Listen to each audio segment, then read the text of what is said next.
دا مدارس او دا مساجد مونږ ته انسانیت ښیي، مونږ ته سړیتوب ښیي او انسان ته عقل ښیي. دا مدارس او دا مساجد چې کوم انسان په مدرسه کې خپل ژوند تیر کی او د مبارکو او د مقدسو او د نیکانو صالحانو سره خپل ژوند تیر کړي، نو باقاعده په دې انسان کې رب العالمین دومره فرق او دومره بهتري راولي چې باقاعده په معاشره کې دې انسان او د نور انسانانو په منځ کې باقاعده چې هغه تمیز محسوسیږي.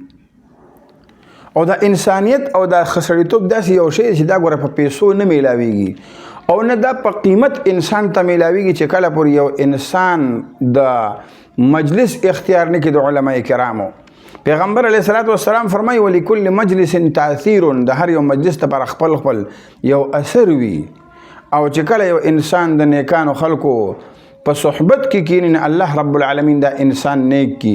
او چې کله یو انسان د بدانو خلکو مجلس کې کینی، نو دا انسان بد شي.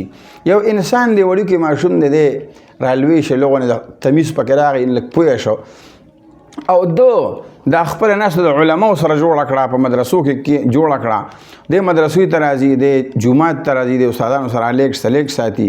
څه وخت پس ګوره دی والله د قرآن حافظ کی، بیا قاری کی، بیا علم کی، بیا به د الله پاک لوی شخصیت جوړ کې په ټوله دنیا کې به د خور شي او دنه به د ټوله دنیا ته رب العالمین خیر رسي.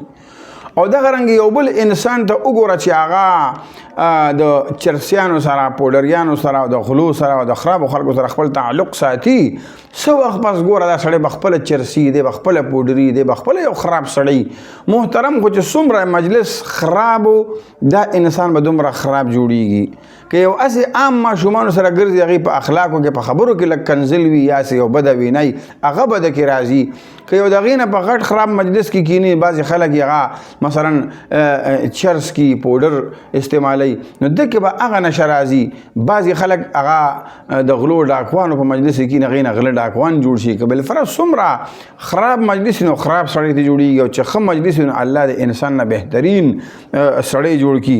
صحبت صالح ترا صالح کندو و صحبت طالع ترا طالع کندو. الله دې موږ تاسو ته د بهترین مجلس کې د ناستو توفیق را نصیب کی.